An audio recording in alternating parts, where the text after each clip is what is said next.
这部剧绝对是科幻领域的天花板，一经上线就被千万网友封神。剧中的每一帧都堪比好莱坞大片，其世界观庞大到令人叹为观止，可以说它见证了人类兴衰的全过程。接下来就让我们看一看它到底好看在哪里。未来世界，人类在机器人的帮助下，迅速掌握了改造外星球的技术，开启了恢宏的星际殖民运动。人类在银河系中如蝗虫般繁衍扩张，并将银河系卷入了漫长的星际战国时代，直至银河系被统一，一个统治超过2500万颗诸人行星，疆域横跨10万光年，总计数兆亿人口的庞大帝国崛起——银河帝国。帝国由3个皇帝统治着，分别是黎明、白昼、黄昏。3个皇帝都是克里昂一世的克隆体，分别处于不同年龄。在首都川陀里，有位举世闻名的数学家哈里谢顿，他开创了一门心理史学，这门学科能用数学公式准确推演全人类的未来，从此预言成为一门可以信任的科学，人类由此可以看见未来。谢顿的第一个预言虽然毫无征兆，但已存在12000年之久的银河帝国即将灭亡。银河帝国毁灭后，人类将会进入长达3万年的黑暗时代，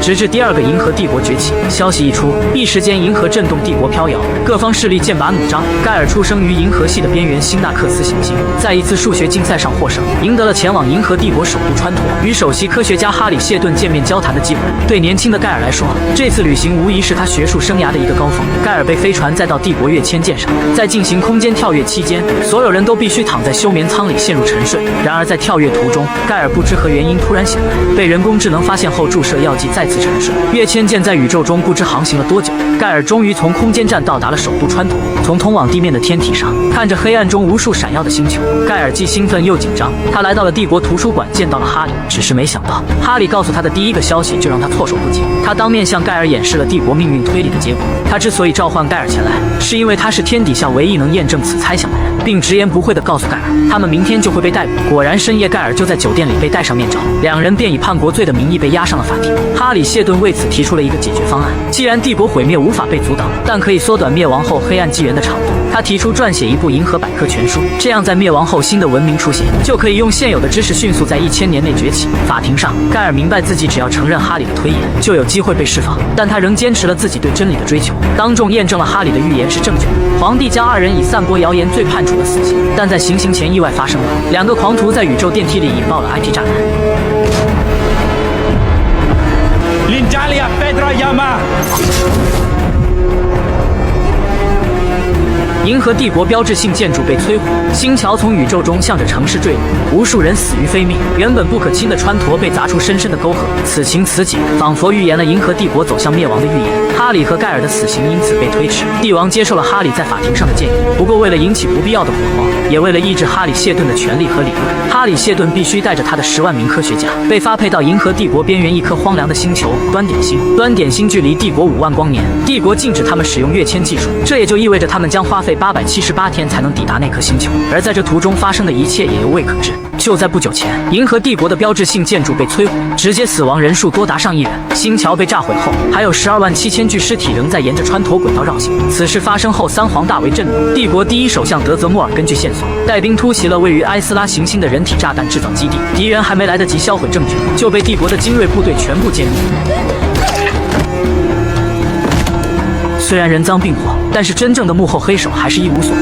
根据此前炸毁星桥歹徒所使用的域外方言，帝国直接叫来了2个星球的使者前来问话。恐怖袭击的事件总要有人承担后果，帝国的威严不容践踏。于是白昼大帝决定处死2个星球的使者，然后向安纳克里和迪斯比斯2个星球发起总攻，并在全星系范围内进行现场直播。一方面可以起到杀鸡儆猴的作用，另一方面还可以展示帝国的武力。使者们接连被处决，2个活生生的星球也逐渐陷入死寂。而这一切恰恰都在哈里谢顿博士的预料之中。500年前，克里昂一世担心自己建造起来的帝国后继无人，于是便让机器人管家德泽莫尔每隔30年便将自己克隆一份，形成3位一体的统治模式。这种模式持续了整整4个世纪之久，更久不变的统治到了今天最终酿成悲剧。与此同时，被流放的哈里和盖尔带着一批科学家，驾驶着宇宙飞船，正在前往银河系的边缘星球端点星。端点星气候异常多变，还经常伴随着各种本地大型生物。在此之前，他们还要模拟遇到各种问题的突发情况，但是每次模拟的结果都不尽如意。根据模拟的数据显示，当他们抵达端点星的5年里，死亡率达到了惊人的34.2%。对于本身就不多的人员，这可算不上是什么好事。在此期间，盖尔也和哈里的助手瑞驰两人之间发生了感情。同时，盖尔还发现哈里每谈到瑞驰时，其态度开始变得非常古怪，要么很偏激，要么很激愤，两人最终都会闹得不欢而散。察觉到两人关系的异常，盖尔前来寻找哈里，想要缓和两人之间的关系，却目睹了瑞驰亲手杀死养父哈里的一幕。盖尔彻底懵了，还没等他回过神来，就被瑞驰一把拖住，塞进了逃生舱里。You can breathe the fluid. Keep calm. Remember to count primes. Remember to count primes. I love you.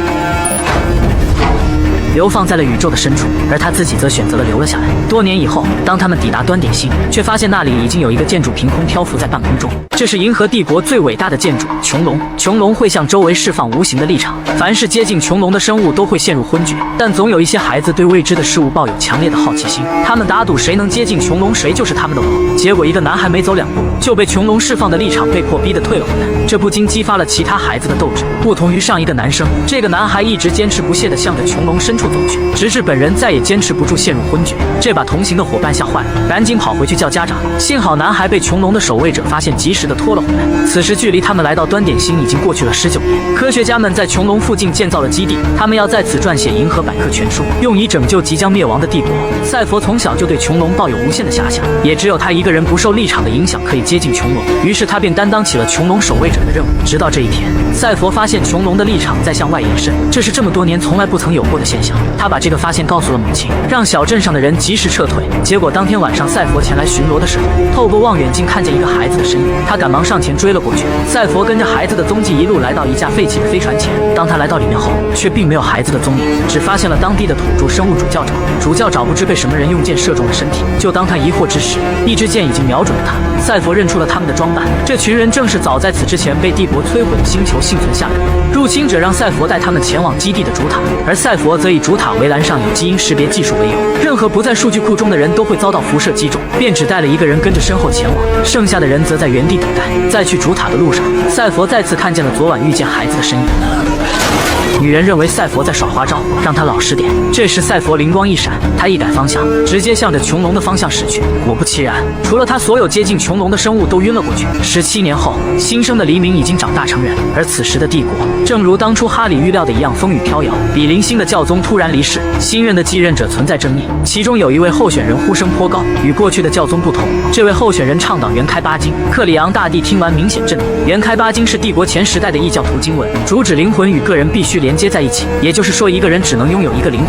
而3个皇帝是克里昂一世的克隆体，所以这个教义是在质疑他们对帝国的统治。而透光教拥有3万亿教徒，如果一个处理不好，就会颠覆帝国现在的统治，这是他们绝对不愿意看到的。与此同时，帝国首都川陀也发生了动乱，起因还是35年前星桥爆炸事件。即使35年过去，他们仍未能消除这件事情带来的影响。俗话说得好，坏事往往成3。帝国统治的辖区内一个通讯浮标突然失去了联系，而那颗星球所在的区域正是哈里谢顿的信徒所在的端点星。外围星域、主教团、叛变同时出现，皇帝们一下子来了3个困难。黄昏大帝派出手下前去处理端点星通讯的异常。与此同时，端点星这边，敌人正对着基地的围栏防护立场发起总攻。就在双方僵持不下的时候，帝国的飞船终于在此时赶了过来。舰长也发现了基地此时面对的困难，他们和基地取得了联系，得知基地抓获了敌人的首领。舰长让他们把首领带到主塔这边，准备交付帝国。这立马引起了赛佛的反对。赛佛觉得敌人的目的正是吸引帝国的人前来，刚准备诉说出自己内心的想法，就被敌人用脉冲阻断了他们之间的联系。见此情况，赛佛赶忙往基地方向赶去，可还是晚了一步。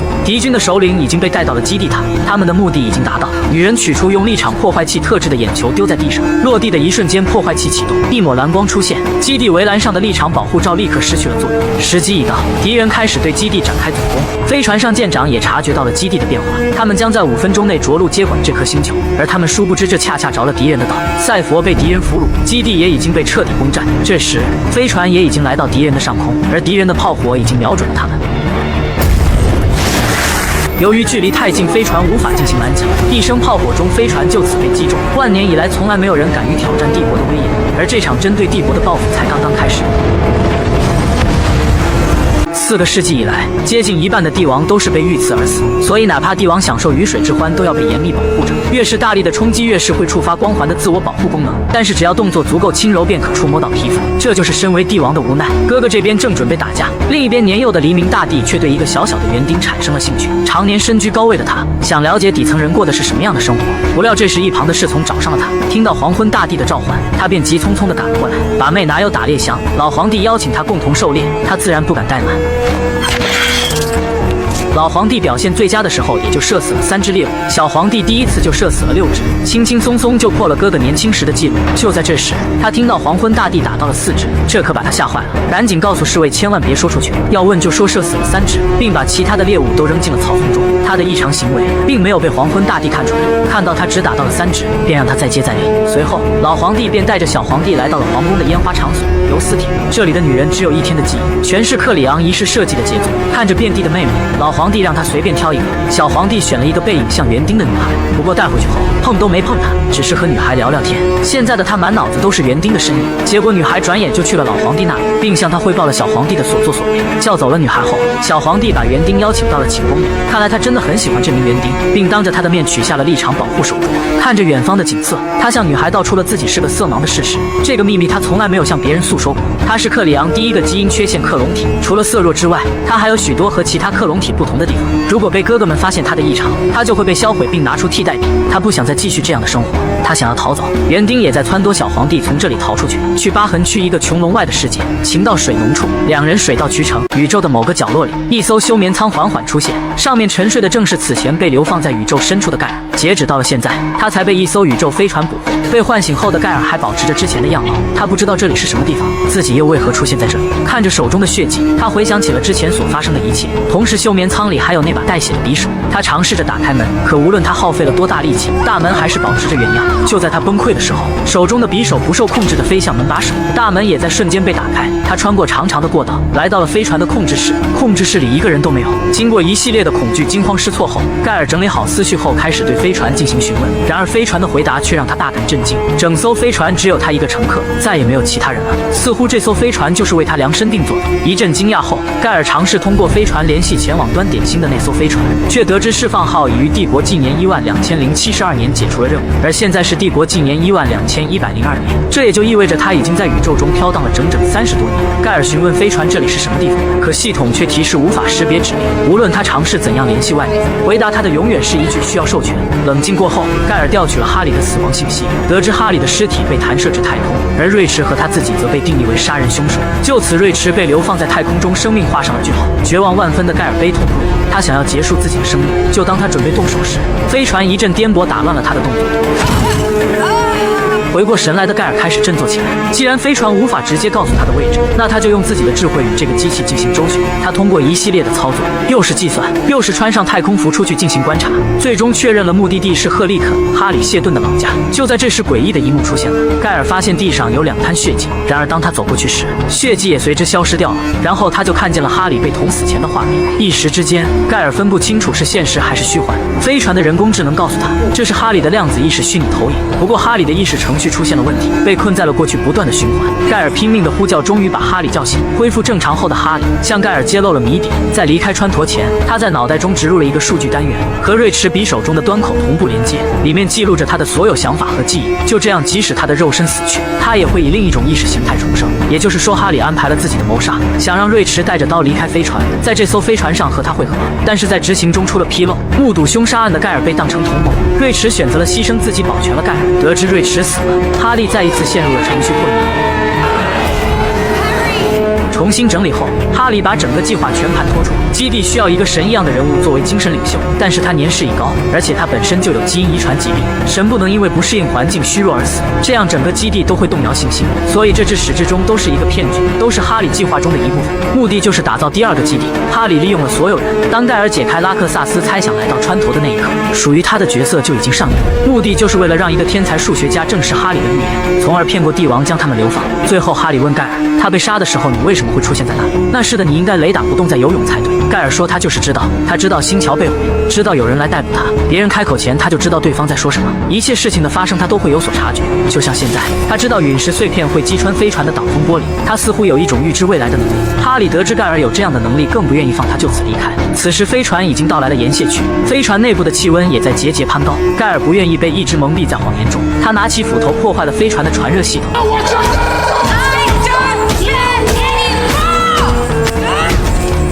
没了传热系统的降温，这样他还没到达赫利肯星，他就会被活活烧死。而作为信息体存在的哈里则会相安无事，是被活活烧死还是放他走，全在哈里的一念之中。看着作为曾经自己的学生的盖尔，哈里最终于心不忍，还是选择放他离开。